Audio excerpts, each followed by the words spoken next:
Welcome to the Life's Best Medicine podcast, where we are finding hope and healing one episode at a time. No appointment needed, no rubber gloves, and no coping. Just a healthy dose of life lessons to help equip you for this wild journey we call life.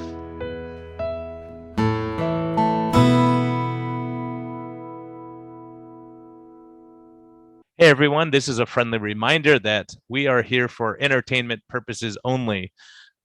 We may not even be that entertaining at times, but this is not medical advice. Talk to your doctor, check with your healthcare professionals before making any lifestyle changes or medicine changes.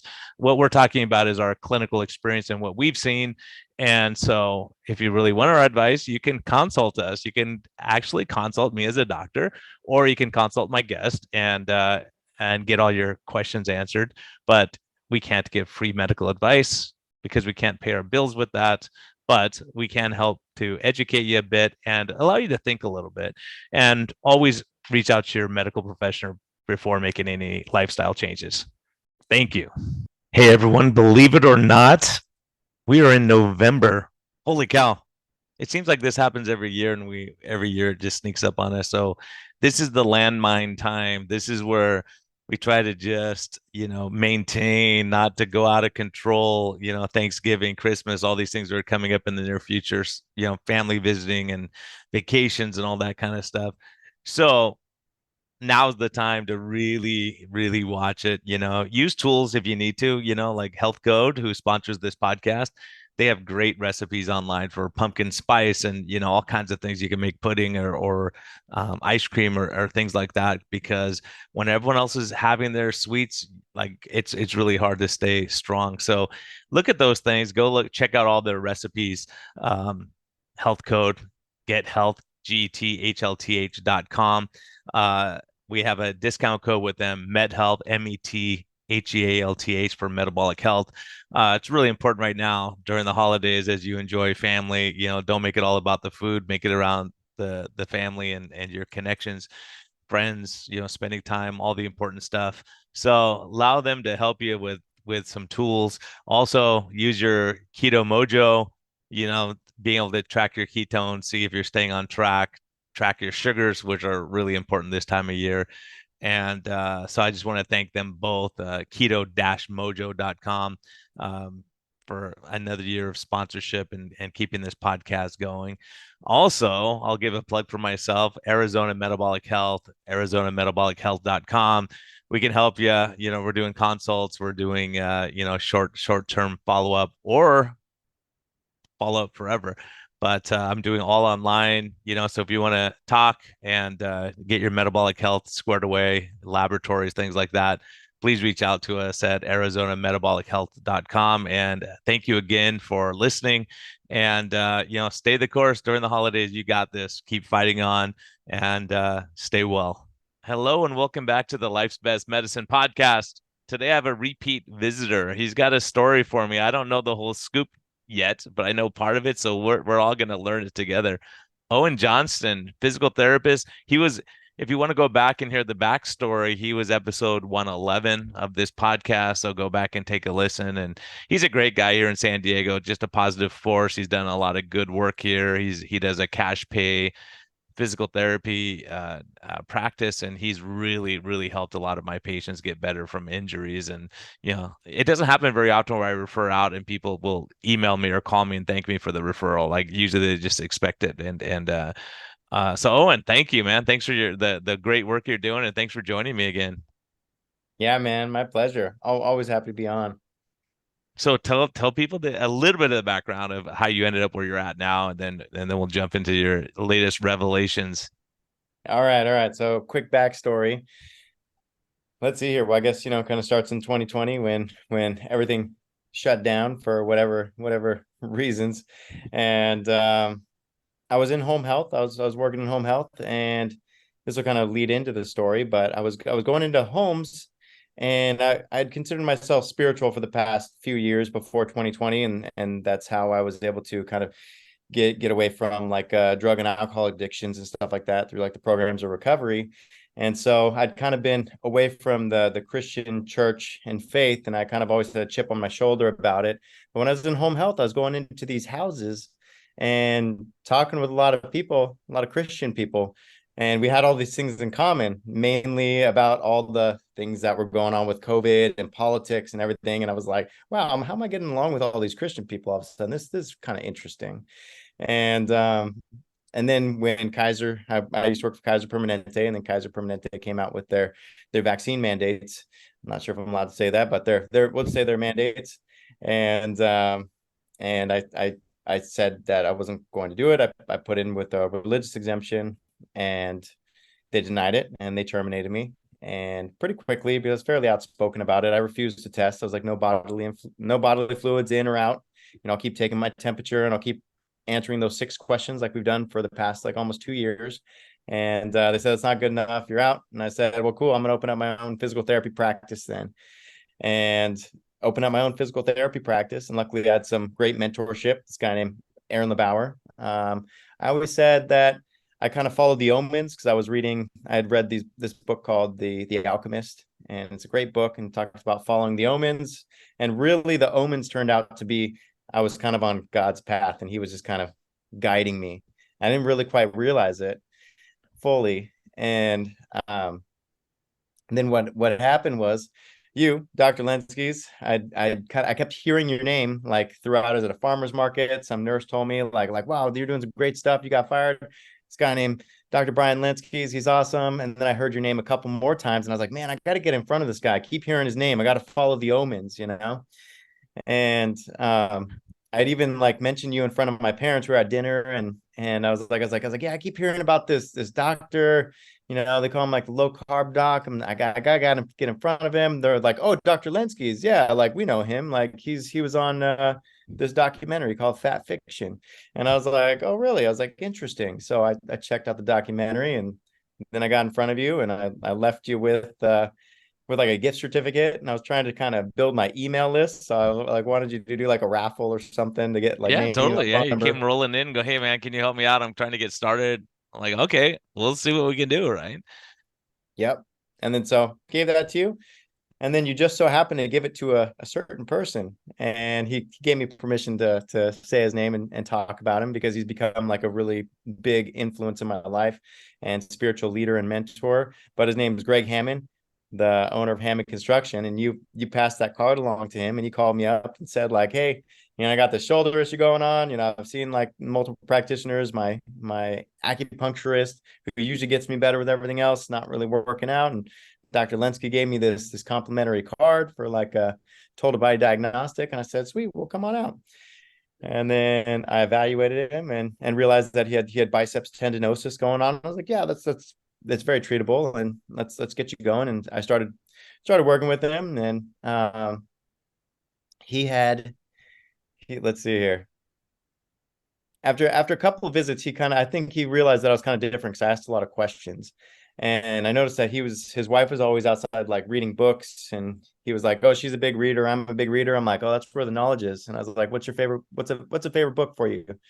And he told me a book, and I was like, sweet. And I went and read it. And then I came back the next week, and I read that book, that was great, what's another good one? He kept giving me all these like business books, and I was reading them.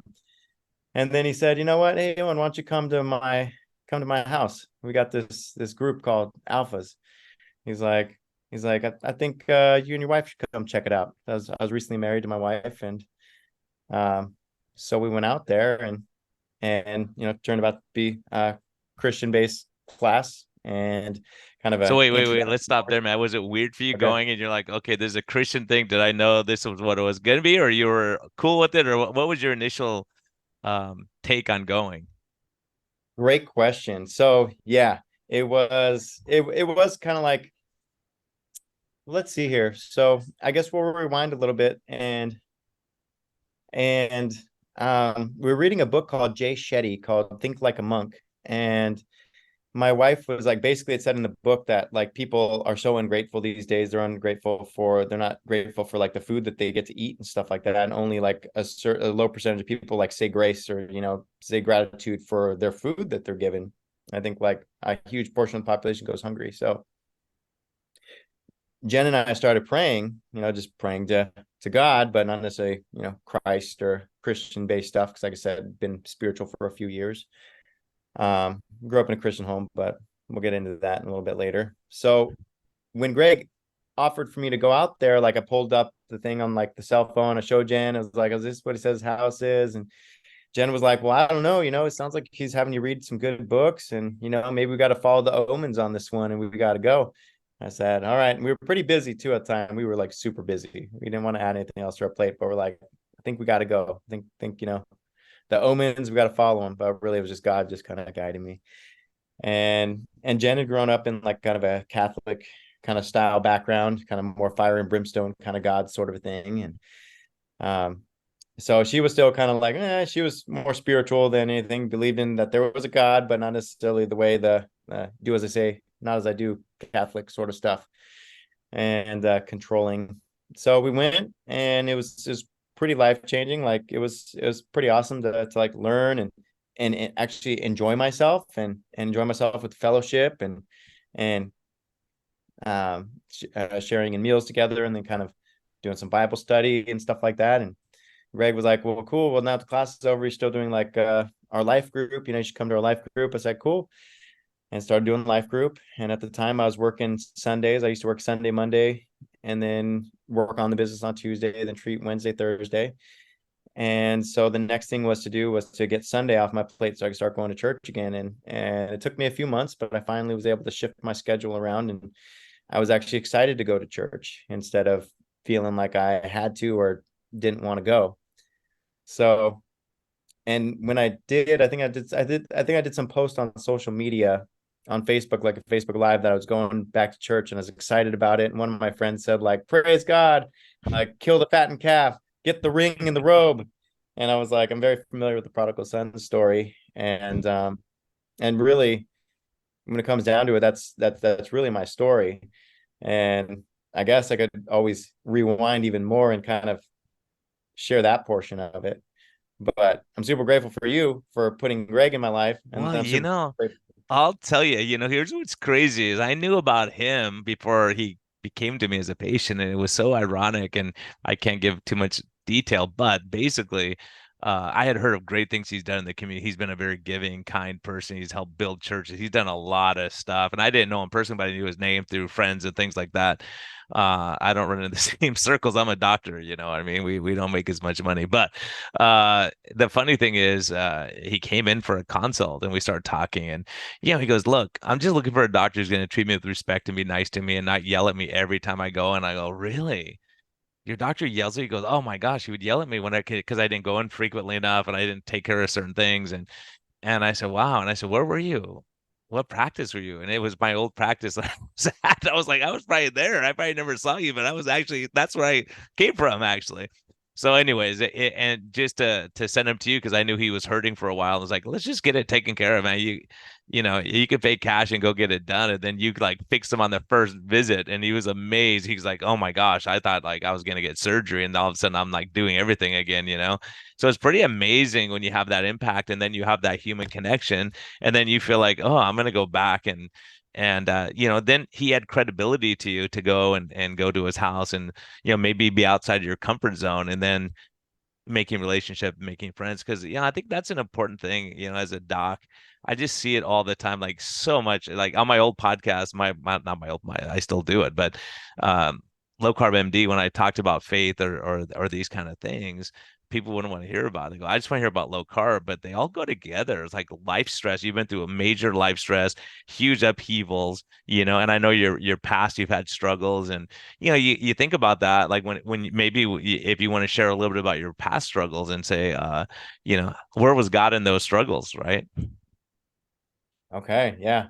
So basically, I grew up in a Christian home, and I would tell people when I was more like a teenager in my early 20s, I'd say they're kind of hardcore religious. And so I went to church, but not just church. I'd go to usually two services, and we'd usually go to like various like youth groups and like Bible studies and stuff throughout the week. So it was a number of we spent probably a good close to 10 hours with doing church related things a week, as well as going to school and doing homework and all those things. And I never really was necessarily like into it. There was a time in high school, I think, when I started kind of believing a little bit more, and I started like kind of gaining a little bit of steam of faith. It didn't last very long. It was like when I was a sophomore to junior. And I remember specifically like when my faith kind of like went away, and that was when I was reading Hamlet, and that whole like kind of to be or not to be speech about like to live or to die in the dark continent from whose born no traveler returns, make us just rather bear those ills we have than fly to others that we know not. I started thinking, and I was like, like some of the stuff doesn't make, too much sense. Like I see a lot of hypocrisy, and I see a lot of judgment, and I see like a lot of issues, and particularly particularly my mother. My mother was she grew up in a Catholic style home, but so she kind of used a lot of things to as a means of control, I felt like, rather than a means of just like grace and love and stuff like that. So I kind of went and did my own thing. I always say 17 to 27 were not my proudest of years. And I kind of had a chip on my shoulder. I'm kind of like this rebel looking guy. Like you see me, I got all these tattoos and stuff like that. Um, so I went and did, for the most part, almost everything on my own. I moved out like very shortly after I graduated high school. I still wasn't quite 18. I couch surfed for a little bit and lived in my truck for a little while, and then worked full time, and then got my own first studio when I was 18. And I never went back home. I went I did a struggle. All I did was like drink every single day and work. I think I worked like 40 to 60 hours a week just to make ends meet. And then I realized my life was going nowhere when I was partying with like a guy that was in his 60s. And he said he lived with his parents. And I was like this 18-year-old kid drinking with this guy. We're drunk, and he's like 68 or something. He said he lived with his parents. And I was like, okay, I don't want to be like you. Okay. So what happened with you? And he's like, well, man, I just started partying and I never really stopped. Never And stopped. now I'm too old to go to school. And I was like, oh, okay, so I got to go to school. So I went and I moved out to Visalia. One of my really good friends, he was a drinking buddy. He lived out there, and he's like, hey man, you should move out here. It's close to Fresno. You want to be a physical therapist, you say, and you can go to Fresno State. Visalia is pretty close. It's a lot cheaper to live here than it is to live on the Central Coast where I was living at the time. So you can work a little less, you can go to school. And hey, how about this? If you move out here, I'm going to buy you books, and I'm going to fill up your gas tank. So you should move out here. And I was like, done, let's do it. So I moved out there. I didn't even tell my parents. My family had no idea. I didn't talk to my mom for like 6 years. Like I said, chip on my shoulder, upset. I had a motorcycle when I got kicked out of my house, basically, or moved out, however you want to say it. I literally, like, while I was taking off on my motorcycle, like locked the throttle and held two middle fingers up in the air while I was driving away Sounds on my like it, motorcycle. man. Yeah, like Yeah, I'm done. I'm away from this. I have freedom now, right? yeah. So I didn't even tell him. I just was on a mission, and I was on kind of a mission just to prove everyone wrong. And I was like, everyone like says that you like can't like drink, or you got to like act a certain way, or you got to be like kind of goody two shoes, otherwise you're not going to make it anywhere in life. And that's the values that I felt were being kind of like pushed on me. I said, you know what, I'm going to do everything wrong, and I'm still going to get degrees, and I'm still going to do everything without any of their help. And then I went to community college and went to undergrad at Fresno State, got accepted to grad school, went to PT school, and I wanted to do it without any help.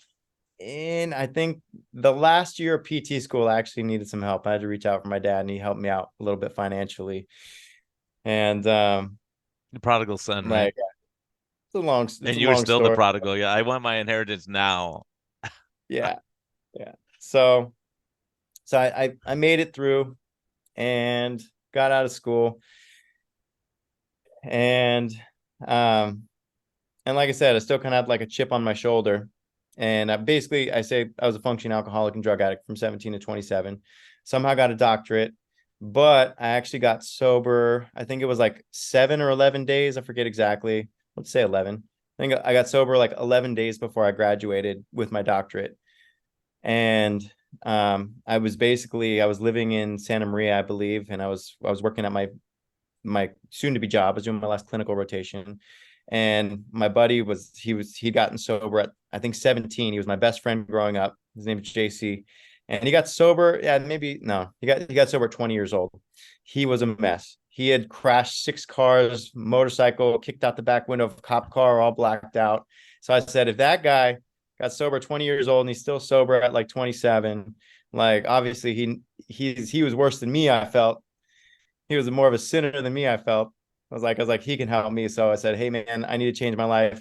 If I don't do something now, I'm gonna die. My uncle died young. My neighbor died young. I've watched people die. If I don't have school anymore, I don't have anything to like stop me. I was like, all I'm doing is working 40 hours a week now. So I need help. And he's like, we want to go to a meeting right now. And I was like, let's go. So we went to an AA meeting, and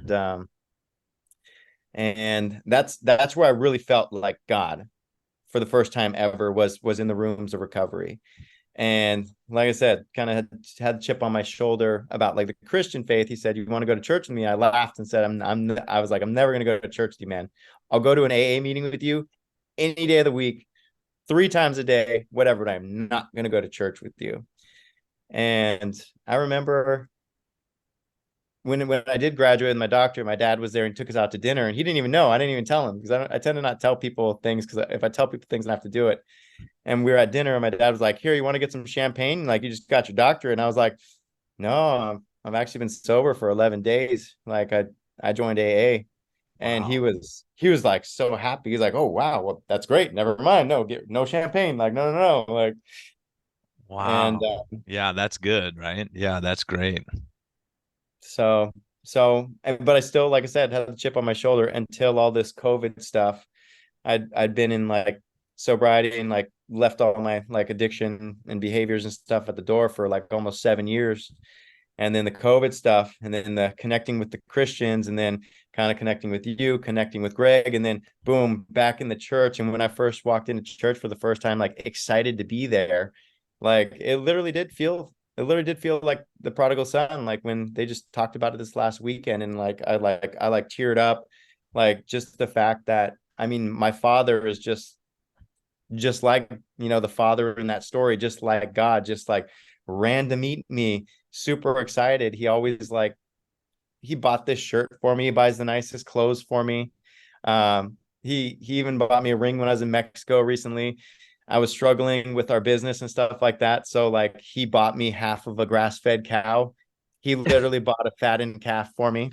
Yeah, is that crazy, right? Is that crazy? Yeah. Like, And he has his arms open saying, "Hey, you know what? I mean, I think there's some good to that of going through that. Yeah, I didn't grow up in a Christian home. I don't know if you know much of my story, but uh-uh. my wife now, we dated through high school. I mean, I met her when I was I kind of knew she liked me for like 2 years, and then we started dating when I was a junior. She was a senior, and we go through college, break up for a year, and I was a total non-believer, and she was a Christian growing up, so she backslid with me and like went to parties with me and did all this stuff. And we realized it just we'd fight and break up and get back together and the kid stuff, dumb stuff. And then that year off, we broke up, and I go, you know what? I'm gonna go hang out. And my cousin invited me to San Diego to go to they were gonna go to Mammoth's, and I'm like, snowboarding, girls? Yeah, I'm there. I'll go. Right? I don't know about this church stuff, but the crazy story part of it, and people may have heard me say it before in the beginning of this podcast, but we're driving in the church van, and we pull off, and it's like 4 a.m. We're in the middle of nowhere, in the middle of the desert, going out to Mammoth, and the van gets a flat tire, and they pull over. The guy looks, he's like, "Oh." I go, "No problem, just get the spare." And he looks under there, he's like, "There's no spare." And he goes like, "Guys, let's circle around, we're all gonna pray." And I was like, "Okay." Like, that's not gonna fix the tire. Anyways, they all start praying in the around the van, and like as soon as they're done praying, me being the only non-believer in the crowd, I look down at the tire, go, "Well, it's still flat. Now what are we gonna do?" And as soon as I say that, there's one car coming down the freeway and pulls over behind us. "Hey, you guys okay?" We're like, "Yeah, we got a flat tire." He's like, "Oh, this is my off ramp right here. This is my tire shop. I never come in on Sunday, but I just happened to come in because I forgot some paperwork. So let me make you guys some coffee, and I'll change the tire for you." So he did it no charge. And then the youth pastor looks at me, and he's like, "Well, sometimes God answers your prayer in a different way than you think, doesn't he?" And it was like, and it was that, but it was the same thing everywhere I went in my life during that time. Like, Christians surrounded me everywhere I went. I couldn't get away from them, and it was crazy. And one of my friends got saved in the Persian Gulf, and all these things happen, and you wonder, it's like, wow, that's crazy. All these influence. I'm like, these are nice guys. Like when I went on that trip, we legitimately had fun, and people said, "How can I pray for you? What can I do for you?" Like just everyone was super genuine, and it's not like this dogmatic thing that we imagine or what we may have seen. And that's not everyone for sure. But had they have all been jerks, who knows where I'd be right now, And then my wife and I get back together and we get married and everything's great. But I had to change a lot. I had to really look. And I was always a good guy. I wasn't like a rebel and causing problems. But, when you're living for yourself, it's a lot different. Yeah. Oh yeah. When you're living for yourself, it's totally different. Like I think like they say in the rooms of recovery, like if I don't believe in some power greater than myself, then I'm God. Then I'm the creator of my own, you know, destiny or whatever. And whenever I try to create my own destiny without help, um, shoot, I usually ended up just digging myself into a deeper and deeper hole. Like, I think we're us guys are good at that. Because plus, I mean, the other thing about you that's pretty impressive. There's just two things I would just want to like comment to people who are listening, because this reminds me. As a matter of fact, a guy who knows Greg is a good friend of mine who's a multimillionaire who's done very well for himself, and he always has people come and say, "Hey, will you mentor me? Will you mentor me? Will you mentor me?" And then he goes, "Yeah, I'll mentor you. Here's 3 books. Read them. Get back to me." He goes, "Not one person's read all 3 books." Every time I run to him, "Hey, have you read the book?" "No." "Okay, get back to me." Because if you're not going to put the effort in, I'm not investing in you. And so Greg yeah, gives you a book and you invest and you go and read it and go, "Okay, here's what I saw about that book." And then he knows this person's serious. He's not just, saying, "Hey, I want to be a better person." So you have to put the work in. And that's what you can't go to the gym or you can't be on the football team and not work out and, think you're going to just walk out and play, right? You have to really put the effort in. The other thing is that you ask for help when you need it. You go, "Look, I'm a train wreck. I need someone to help me." Because if you don't reach out to that guy, maybe you overdose on drugs. Maybe you just are drunk in the street right now and you don't have your business and all these things. Like, when you look back on your life journey, you go, "Oh, that's why that happened. That's what I learned from that experience, when I went through those hard times." yeah. Who's the guy you're talking about that like has people read three I books? can't say it, man. He'll shoot me probably. But one of these days I'm Oh, gonna get him on the podcast. He told me he will one day, but he's got a lot okay. going on in life right now.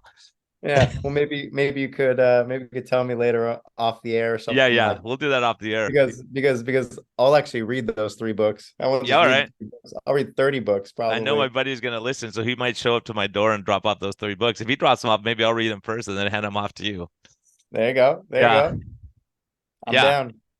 But and you're a driven guy. So what's changed? What do you think's changed since you started going to church and started doing these things and hanging out with these guys? And what do you think's changed in you, your relationship, life? What's different now than it was, before?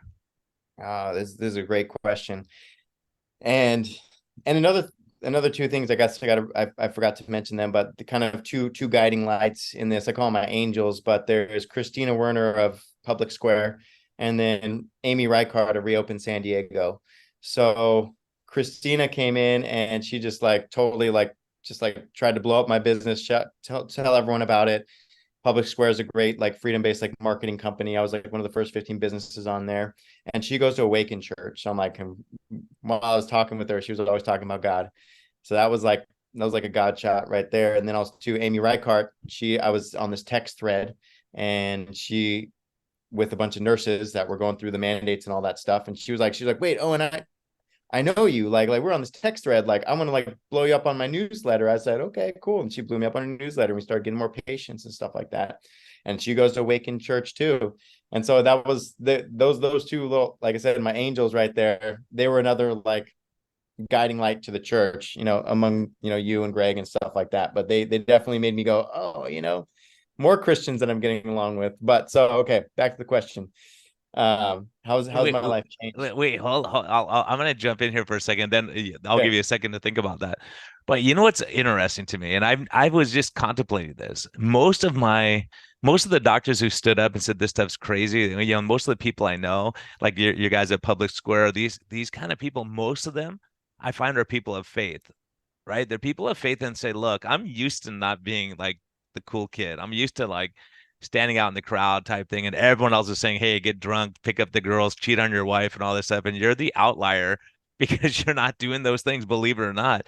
So these people are used to standing out and going against what society says is the good and the normal. And you go, wait, I don't agree with that, and here's why. And then you can logically, walk it out. So I think that's a big part of your journey too, is that you set yourself up to be surrounded by people who will say, look, I'm not just going because everyone says this is the right thing to do or the only thing to do or everyone else does it, just do it. Those are the type of people, like, when I look at my guy, the people I know, like Peter McCullough and Ira Cummins and so many of them out there that I know personally, that stood up for what was right. It's like they're people of strong faith and conviction. That's what they have in common, and they have strong family ties too, strong marriages. Asim Malatra, that he's lost his parents. But he said, Brian, I got to do the right thing. And I go, it's going to cost you, and he still did it, right? He still stood up for what was right. And it's hard. It's hard when everyone else is telling you you're wrong. But I think that is the common denominator I've seen, is that these people are people of strong conviction, and they go, look, I'm going to do the right thing no matter what it costs me. I'll do it. So back to you, man. What's changed? Okay, yeah. So what's changed? Well, like I said, I would say that since I've been back in the church, um, I was gonna say, like, back when, like, in the rooms of recovery and stuff like that, they basically say like God is an experience.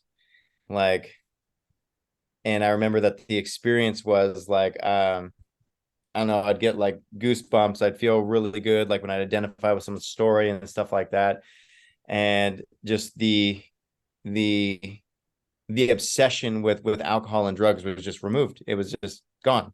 Like instead of like getting off work and just walking across the street to the liquor store and buying alcohol and going home and drinking it, I didn't even have the inclination. It was just like, it was just removed. That was the first experience, was feeling amazing, feeling great, feeling the fellowship, and then just like the obsession to use was removed.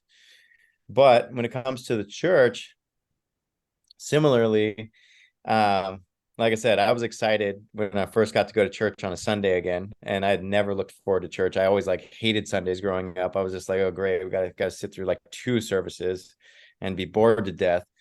Uh, but basically, like no, when I go walk in there, like, well, first of all, I'm like saying hi to everyone from my life groups. One of my favorite things at churches, everyone smiles at you.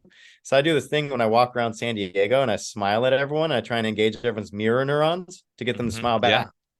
But I would say only about, it's really sad. Like I would say about probably about only 10 to 20% people actually smile back in public.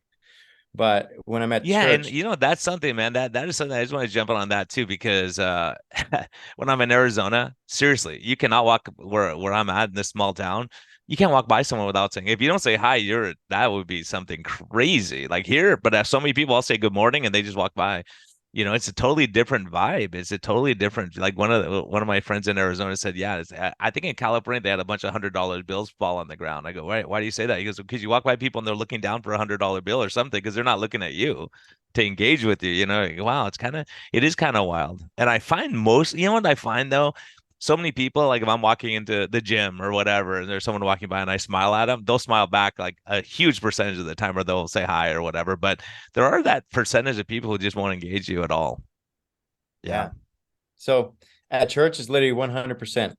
I look up someone smile, they smile back. Like that's probably my first favorite part about it. But then also too, like as soon as I walk in the church doors, like I literally, like I was telling someone the other day, like I kind of wait for the music to start, like, and I walk in like 1 or 2 minutes in after the music's already started. And it kind of reminds me of like going back when I was younger. I'd go to these raves, like walking into the tent where the DJ's playing and all the lights and stuff like that, and we were all taking drugs, so we're all like feeling good. And I walk into church and I feel like the exact same way, just like high on the Holy Spirit. Like literally, I walk in, arms up, and like it just feels like just like energy just coming through my hands all the way through my body. Like I always kind of cast judgment when I was a kid, looking at people with their hands up and stuff, or hands open. And I'm like, yeah, those guys think they're cool or something. They're weird. I don't know.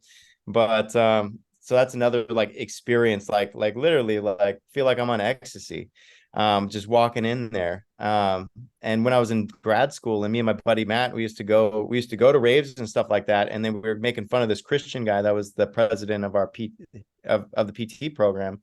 And we're like, you think like he feels good like going to church? And my buddy Matt was like, well, maybe he feels good after. Like we feel better after we like worked out, but working out kind of sucks. So maybe he feels good after church, like he did something good for himself. Whereas we used to go to raves and just be feeling good, but now I go to church and I feel like I'm at a rave, I'm at like a party, like I'm like just like I said, high on the Holy Spirit. So that's another experience that I feel. I literally feel God's presence there in church and in me.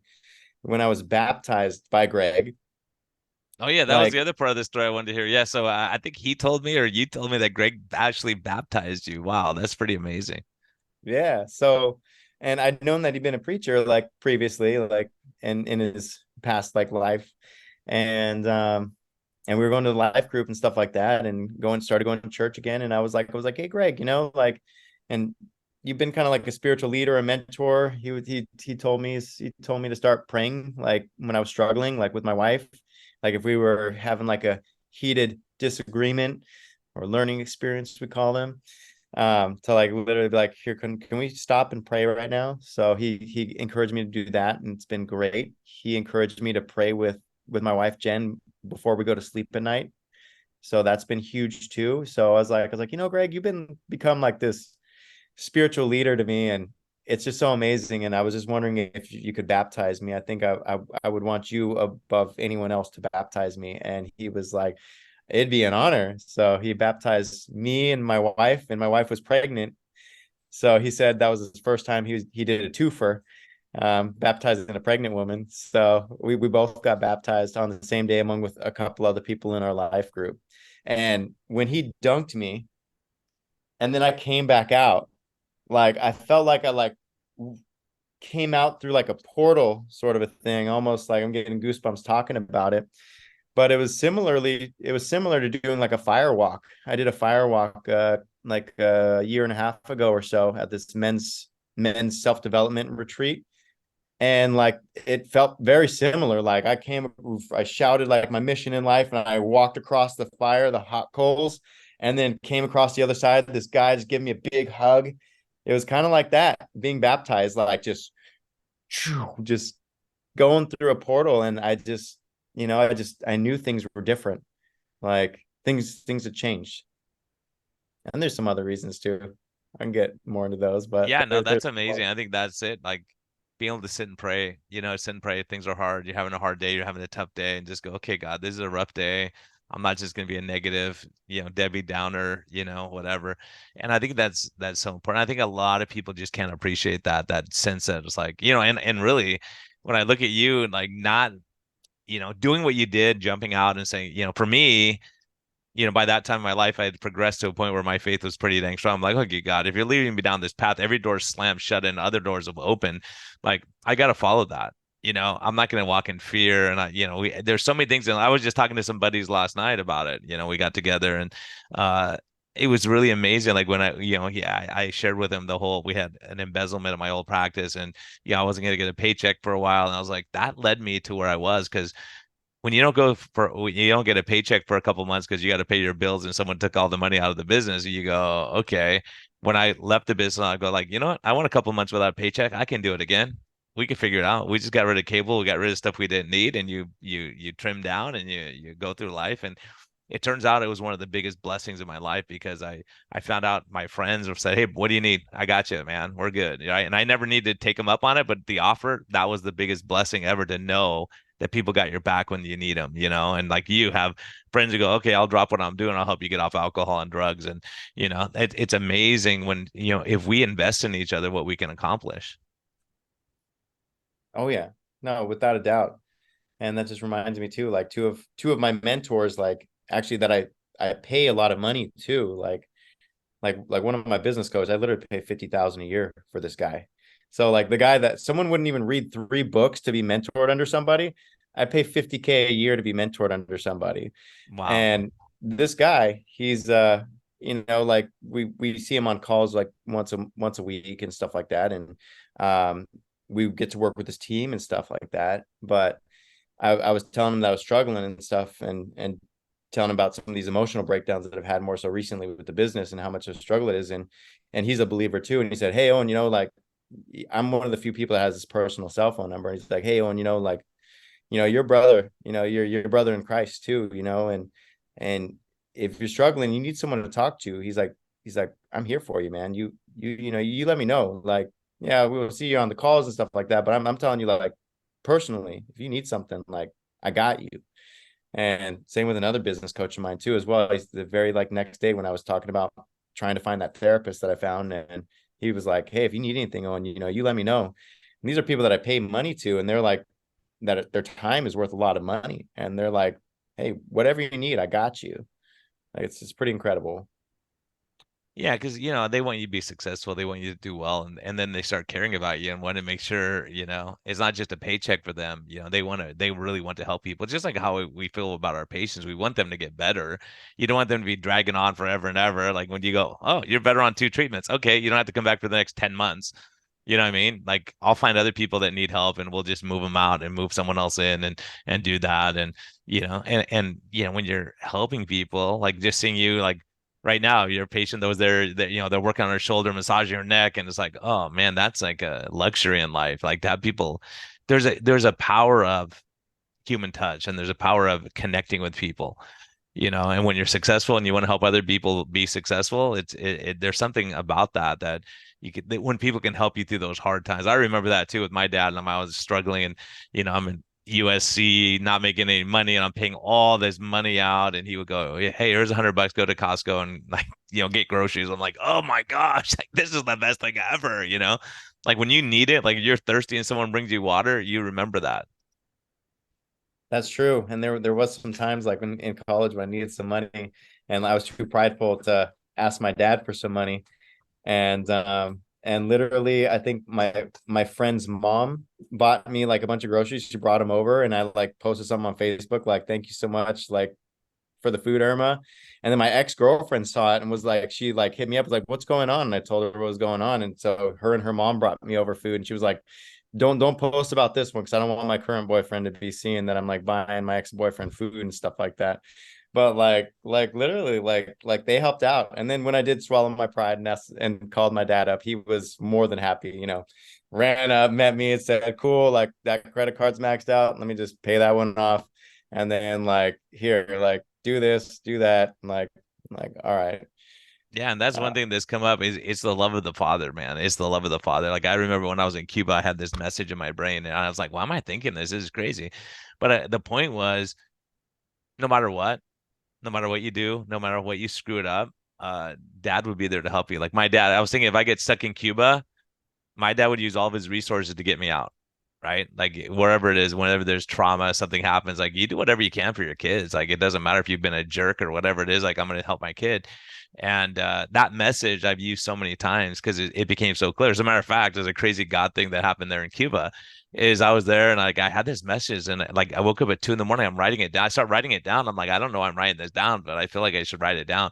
So I'm writing about the love of the father and how the father would drop everything. And if your father is so great, what would God do if you ask? Like if you don't ask, you don't receive, right? And so and the one thing I want to be clear on, people, is people of faith do not have a life without strife and struggles and arguments with your spouse or whatever it is. But how do you get through it? How do you get through the hard times? Because we got hard times coming, and we're gonna have to lean on our faith for that, right? So, anyways, the next day I'm at this big conference, and this good-looking pastor goes up there. He's a young guy, and he starts talking about, he's talking about something totally unrelated, and I'm saying that's the guy that the message is for. I was like, I'm not giving the message to that guy, no way. And it's like I kept feeling this tug in my heart. You got to go talk to this guy. I'm not gonna. He's speaking Spanish. My Spanish is broken. This is crazy. And so I was like, okay, if he comes and sits next in this huge, like 500 people there maybe, and it goes, and this is the Cuban church where it's kind of underground too, right? And the guy comes, he does his thing, finishes his sermon, and comes and sits right next to me. I was like, you've got to be kidding me! This is ridiculous. Like this is ridiculous. I couldn't believe it. And then I tell the girl next to me who I knew, I go, hey, can you translate for me? I got to tell this guy something. It's probably gonna be super lame, but I feel like I need to tell him this. And she goes, okay. And I start telling him, the guy starts sobbing and crying. He's like hysterical. I was like, what happened? So it turned out his dad got killed in the war and he was on his own. And like he had no father. He had no head goes, how his wife is pregnant. So he's like, how can I be a father when I never had a father? But I'm like, the father. You don't need your dad. Like, you know what to do. You have all the skills you need. He goes, I've been like staying up all night worrying about this. And he goes, I feel so much peace, like knowing that. Even he goes, even though I've been a youth pastor and all, when you have your own kid, it's different, you know? And so it's pretty cool how like we can be used and how you just know something, or, you know, these guys come into your life at that time. You go, is that a coincidence that all these guys show up when you need them? Or the guy, you know, you happen to be in touch with this guy who can help you with your struggles with alcohol and drugs, you know? Yeah. And like you said, love of the Father, and that reminded me. And man, that's a great story too. Oh, you Like got to how go back, man. That I story with said Mark that. That Hernandez, like if you go back and listen to the episode with Mark Hernandez, my buddy who's an ER doc, man, he got okay. just destroyed by that message, man, because he had resentment towards his father and it affected his relationship. So he was supposed to be the speaker, and all of a sudden this guy's crying like a baby in front of MS-13 in Guatemala, right? And so it was crazy, but you know what? The Holy Spirit was there, and all these guys, these MS-13 guys, were all sobbing because they had the same scar that their dad wasn't there for them, right? And that's why they joined the gang, because they don't have anyone that's going to mentor them and help them. You have good mentors, so you don't have to join the gang and start getting mentors that way and build yourself up that way, you know? Yeah, yeah, totally. So so it reminded me of, like you're talking about, like you got to ask. You got to ask for the things that you want, and ask for help. And I forgot what it was, but I think my stepmom was telling me about like a book she read about someone that talked about prayer, and said like, if you actually write down all your prayers on like a index card or something like that, or keep it in a book, and you look at it years later, you can literally like cross like almost everything off that list. And when I was in college, like I literally was struggling so bad with the alcohol and stuff like that, that I always set my alarm at night because it was across the room, because I worked at a casino, so I worked graveyard. So like I had to put my alarm clock. This is before like cell phone alarms, maybe, I don't know. I had an alarm clock, and I would set it every single night. And I literally like put like a post-it note on it that said pray with a question mark. Because every single night I was praying, like, God, help me. I can't do this on my own. God, I need your help. I need you to save me. God, I need your help. Can't do this.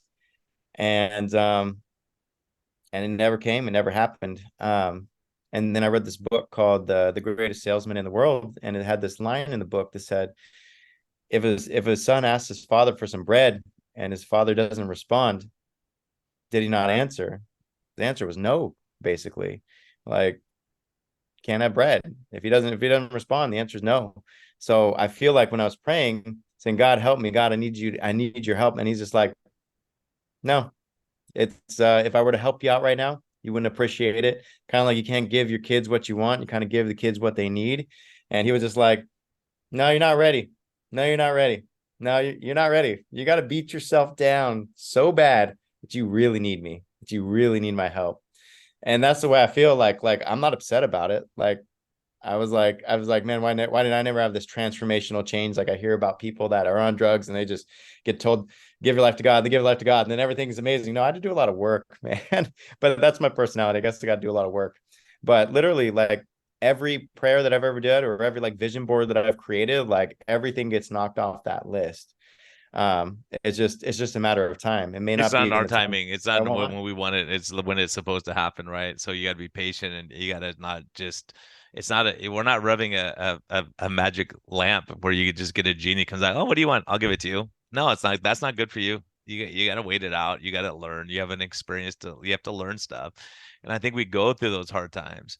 And that's when we learn. You start learning, go, oh, now I appreciate it, right? When you've never had a bad relationship, it's hard to appreciate the good relationship because you think that's how it is. And then you realize, oh, I had it good before. My wife and I both had that when we were dating and we broke up for a year.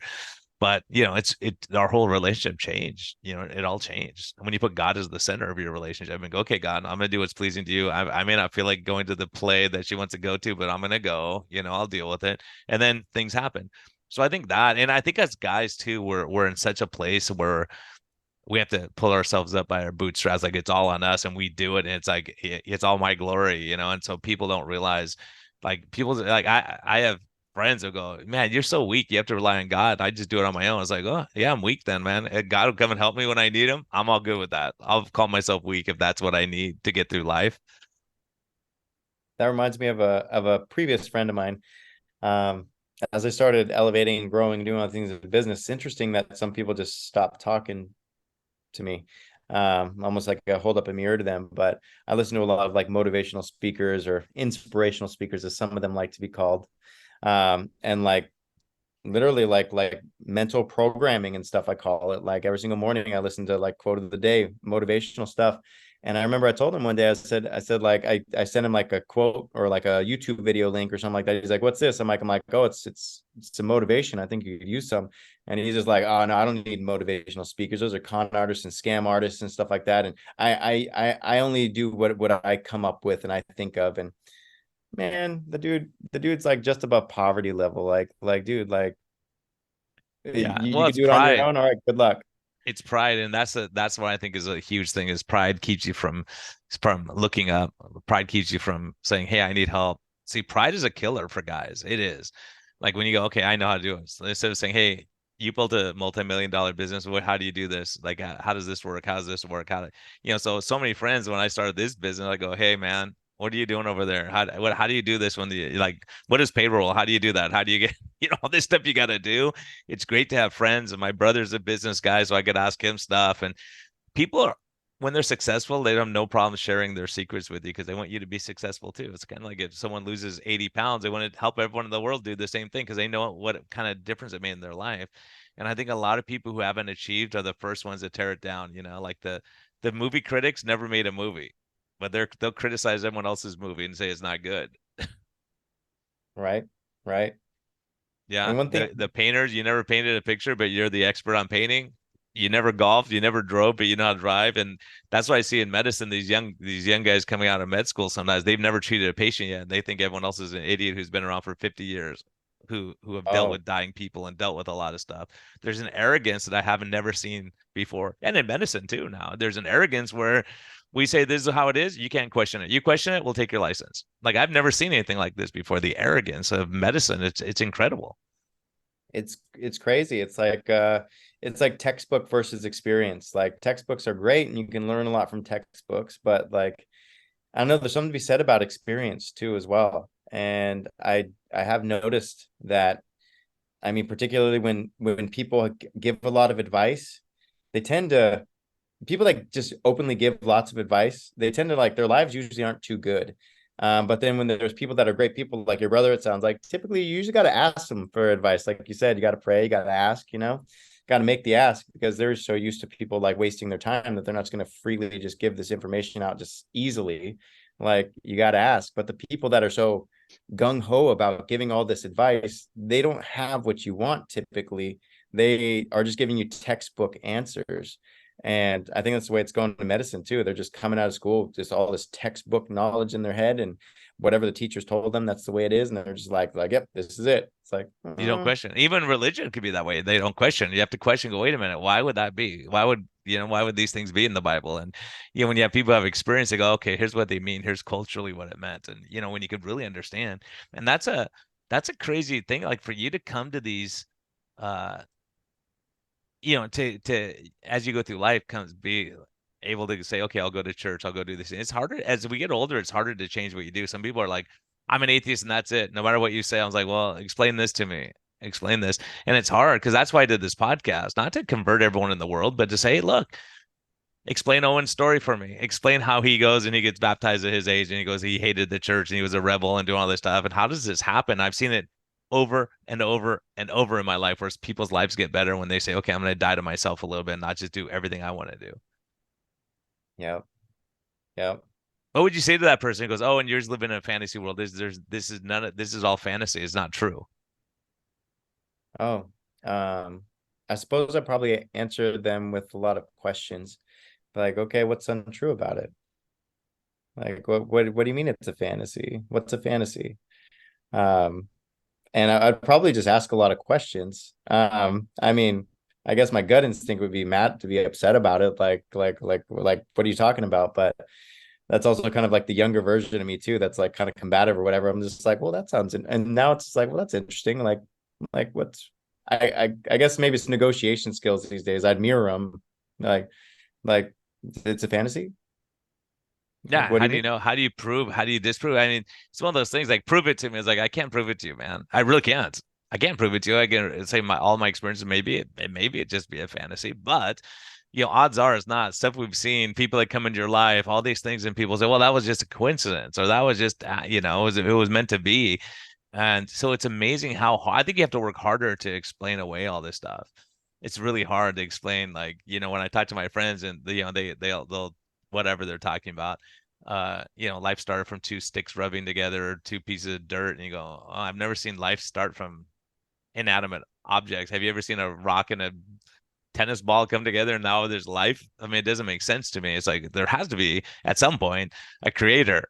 Someone had to create that. Some car, if you see a car in the middle of the desert and you go, okay, someone had to put that there and someone built that. It didn't just dirt rubbed together and you got a car now. And we're way more complex than a car can be. Maybe not a Tesla, but other cars were more complex then. Right. My dad's got me watching some documentaries called like Is Genesis History or something like that, and like old world, new world stuff. And I've been like really getting into this stuff, and like it's actually incredible. Like it actually makes a lot of sense. Like about all the global flood, and I mean, people can call me crazy or whatever, but Mount St. Helens, they talk about that and about how that created canyons. And and the water erosion doesn't make sense for the Grand Canyon and all this stuff. Like Years it's and years of fascinating. just going. Yeah. And I remember when I went to Mount St. Helens, I was like, you got to be kidding. And it was crazy to see, like, when you think of the force of launching these huge trees and then they're like planted upside down all over that, like on the other side of the mountain where it blew it out. And you're like, wow, how much force is that to take trees and just shove them upside down? And so the roots are sticking up in the air and the top of the tree is in the ground. You're like, wow, it's just amazing when you look at those kind of things. You go, you think that just can happen?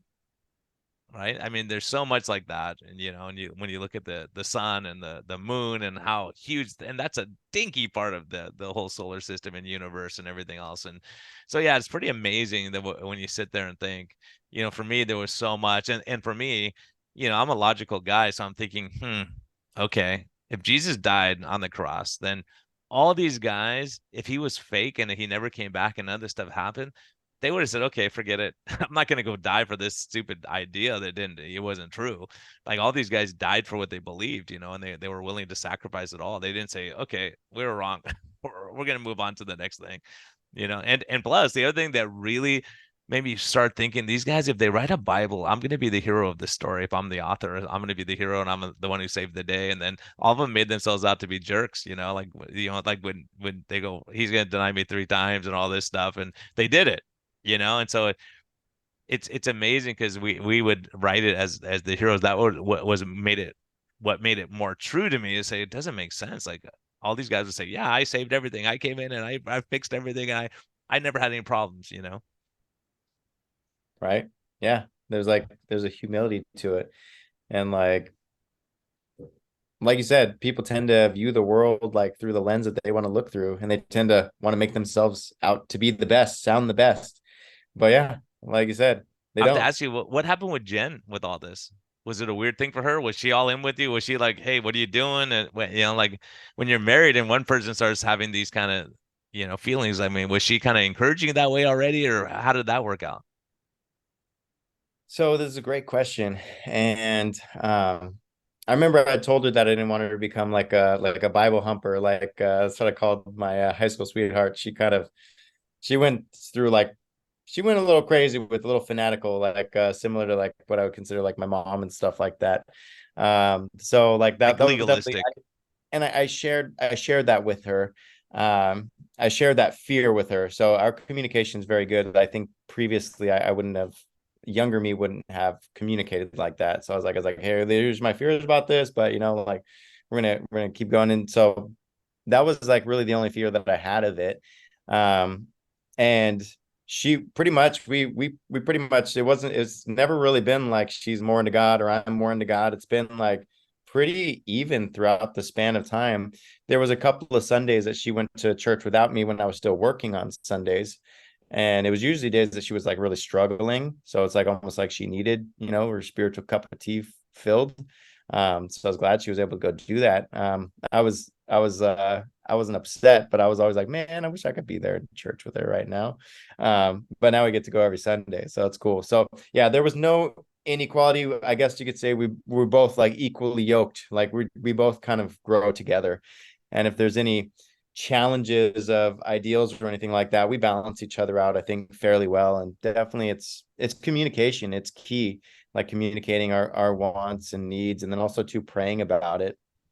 So yeah, it hasn't really been too challenging at all. And I think it's got something to do with, like I said, communication and prayer.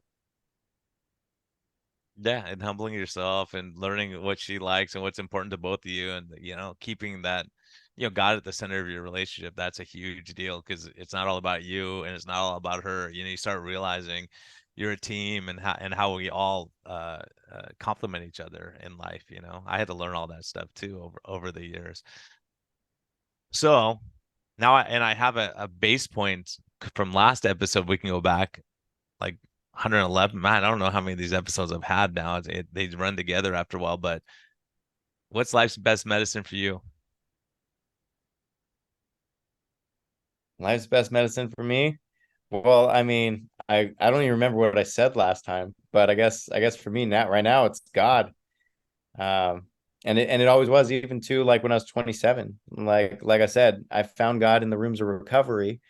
Now, it wasn't necessarily in the church, but that's where I found God, and I knew that my God was able to help me and allow me to do things that I couldn't do on my own. Like I said, the experience of God. Um, so yeah, life's best medicine is God, and praying, prayer, and praying, Yeah. asking for help, asking for the things that you want. Yeah, and humbling yourself, and and counting those moments. I think you're a guy who appreciates life and will watch the sunset, or enjoy, whatever time with your wife and kids to come, hopefully. And so yeah, it's something just to take a breath and just bring peace to where you go. There's a lot to that. And I'm just so happy that these people crossed your paths and that I could be a little part of that. And it's so cool how you see a different look in someone's eye, or you just sense something different. When someone's at peace, it's like, man, I'm around peace. Like, you know what I mean? When you're around someone like that, you just feel it and go, man, we're like, when I first met you, I go, I like this guy. There was something good about you, and I knew you were motivated, and you're like, you're drumming up your business, you're doing what you got to do. But the reality, the sincerity comes through, that you want to help people and you want to do the right thing, and we're all kind of evenly yoked on that. And I think that's where you build that synergy, and where you feel that feeling, like when you walk into the church or you walk into the football game and everyone's like, rooting for your team or whatever it is.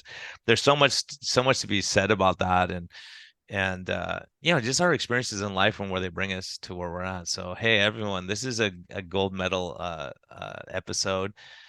Be kind to yourself, be kind to others, and hey, just don't rule things out. Sometimes you have to go through the struggles in life, and there's no one out there who's not worthy of forgiveness and grace and peace and all that, no matter what you've done. I mean, that's one of the hard things about this religion, is like, there's some super jerks out there who've done way worse stuff than we've done. But you know what? When they say, hey, look, on the cross, the guy looked at Jesus, he was getting crucified for stuff he's done as a criminal, and Jesus said, "You'll be with me today." And he didn't say, "Well, I'll go down and repent and go walk around this building 4 times or something like that and show me your dedication." He just said, "Oh, you'll be with me in paradise."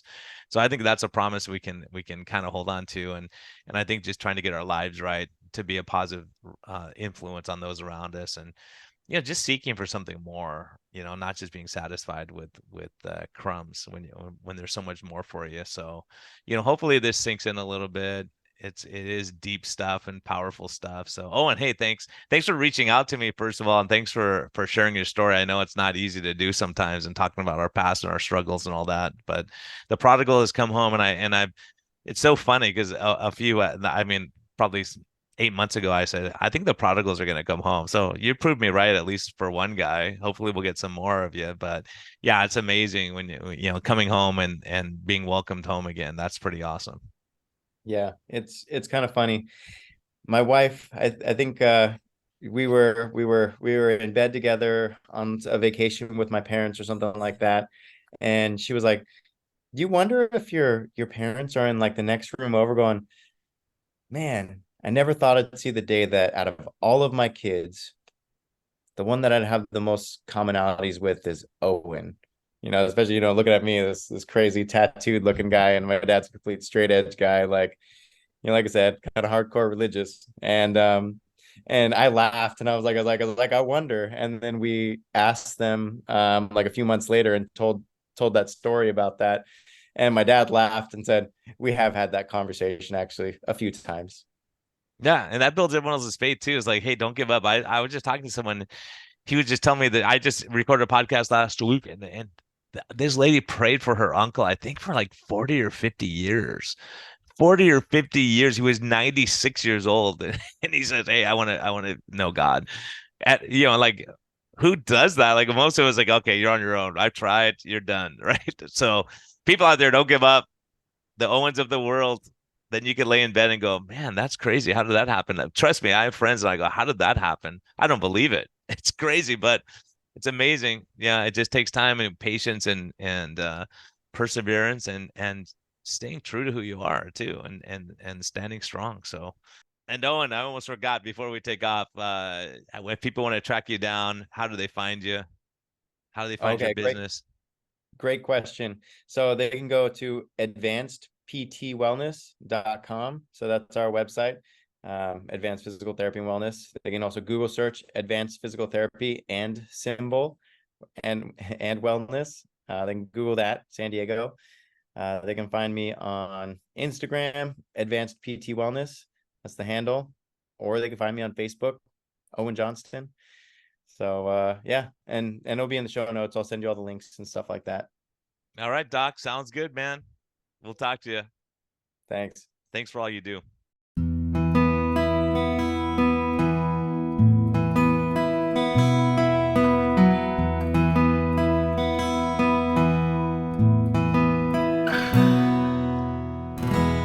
Thank you for listening to this episode. We greatly appreciate your support. We would greatly appreciate a positive thumbs up on all of the platforms like iTunes and Spotify or wherever you're listening. And we just thank you for our Patreon supporters. We greatly appreciate your help in getting this message out. We think there's a lot of important information. And hopefully this helps you. Have a great day, and thank you for listening, and thank you for your support.